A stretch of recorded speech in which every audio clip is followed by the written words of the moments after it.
digamos, sirven de complemento y nos interesaría realmente una opinión clara, suya. A principio de su presentación, usted habló de el militar como parte de la sociedad. Y para nosotros fue interesante que usted trajese eso a colación porque,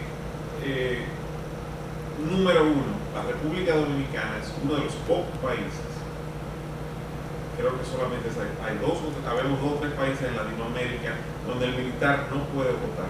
Sí. Entonces, yo entiendo que el militar es parte de la sociedad, está afectado por los mismos problemas, el precio de los alimentos, los salarios que recibe, el entorno social en el que vive, etcétera, etcétera. Primera pregunta, ¿por qué no hacer las modificaciones necesarias para que el militar exprese su voluntad política a través del voto? Y segunda pregunta, ¿cree usted que su pasado como militar es un lastre en su carrera política? Bueno, es un asunto de concepto. Yo voy a comenzar por la segunda pregunta, para enlazarla con la introducción. La gran diferencia en el proyecto de Soto Jiménez, que no reniega de su pasado militar, es su referente. Es su referente, y si nos quedamos sin referente, entonces nos quedamos con poca cosa, ¿verdad? Son más de 31 años de carrera militar exitosa. Yo te diría que los militares, en realidad, hay una carga de resentimiento con respecto a la imagen del militar, que no refiere necesariamente al autoritarismo clásico dominicano, ¿verdad? Pero la gran diferencia con Quinta República y Soto Jiménez, que Soto no parte de su condición militar, sino de su condición de ciudadano.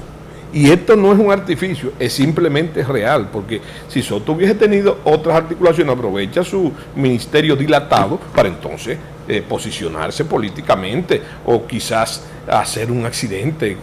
Bueno, ese no es el caso. El caso es hacer la política en su sentido más claro, ¿verdad? Para entonces ejercer la democracia. Si tú me preguntas, ¿eso es Quinta República una expresión de izquierda, de derecha, de centro izquierda? Eso es un anacronismo real, es un anacronismo. Si tú le preguntas a Soto cuál es el propósito de Soto, más allá de su pasado, yo te diría cuál es el propósito: la democracia, devolver la democracia a su contenido social. Como decía Winston Churchill, la democracia es el peor de los sistemas, exceptuando todos los demás. Bueno, pues entonces nosotros creemos en eso y creemos en las posibilidades de una democracia que no sea una democracia de escaparate. Entonces la condición de militar, yo pienso que es un referente que tú no puedes escapar. Tomar de ahí las virtudes que tiene la formación militar y que son pertinentes ahora: la disciplina, el sentido de la moral, pero sobre todo del amor por la nación. A los militares se les enseña de que entran el amor por la nación y de sus atributos y la defensa de ella, y de eso se trata, de defensa de ella.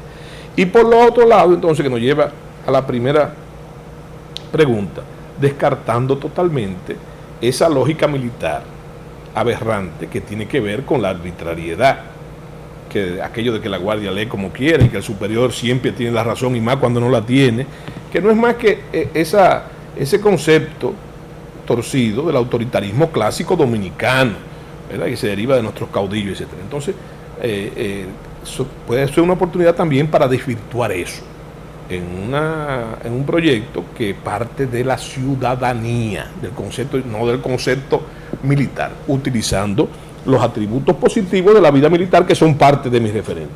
En cuanto al voto militar, yo creo que es una aspiración importante de la clase pensante de las Fuerzas Armadas y de algunos políticos conceptuosos en ese sentido, si se toma como referencia un ejercicio de derecho comparado con otros países.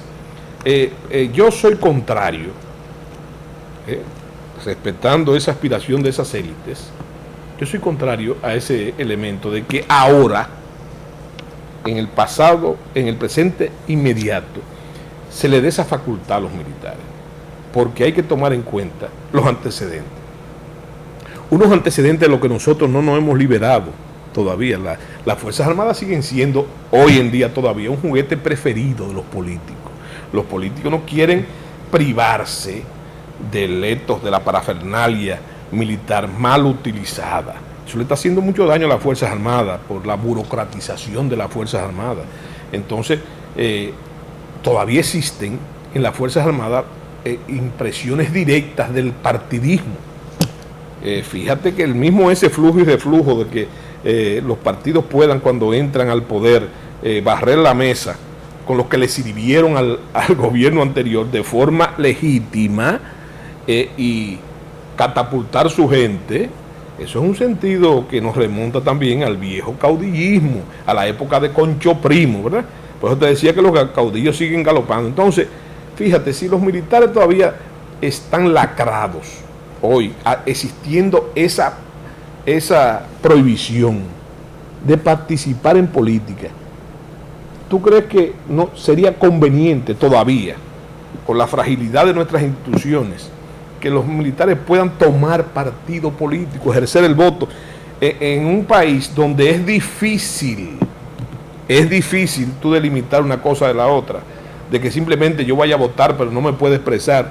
Los militares, óyeme, en el pasado reciente y hasta en el presente, se expresan políticamente en favor del que está en el poder, ¿me entiendes? En una forma muchas veces inconveniente. Entonces, hay que pensar en el pasado, en lo que fue la época de Concho Primo, en lo que fueron los inconvenientes de la participación de los militares en la política, no solamente en el pasado reciente, sino, mira, a mí no se me olvida, y siempre lo tomo como ejemplo, que la única vez que las armas dominicanas mordieron el polvo de la derrota en la guerra de independencia fue en la campaña del 49. ¿Tú sabes por qué? Porque en el ejército que defendía el sur, al mando del general Antonio Duvergé, un ejemplo de civismo, él tenía bajo su mando 7 generales, y los 7 generales tenían partido, eran santanistas y baecistas, y él no pudo ejercer el mando, ni se pudo concretar la defensa, porque de forma insolente primaban en las filas militares las banderolas y eso nos costó a nosotros derrotas, 3 derrotas en línea en la Semana Santa de 1849. Entonces hay que ver esas lecciones. Entonces yo pienso que llegaremos a eso, pero primero hay que darle a la democracia dominicana su verdadero contenido, ¿verdad? Fortalecer nuestras instituciones.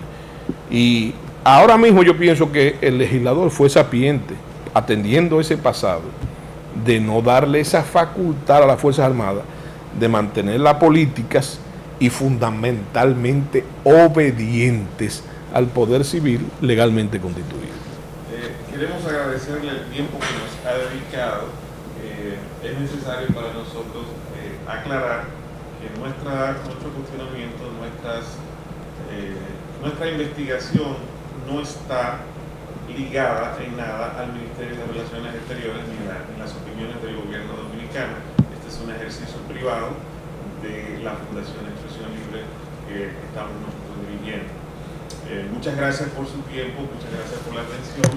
Creo que ha sido una experiencia muy interesante y esperamos que podamos repetir en la segunda etapa de nuestra meta un debate en la que usted sea parte activa de diversos temas que entendemos que deben ser tratados como parte de los temas políticos para las elecciones venideras, y que sería importante que la ciudadanía viese las posiciones encontradas de sus candidatos y de quienes los representarán nacional e internacionalmente.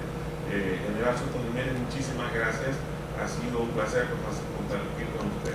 Bueno, el agradecimiento es mío por la atención, vuelvo y te repito, y cuenta con el apoyo nuestro en todas las iniciativas que, como esta, creo yo, sirven a la democracia.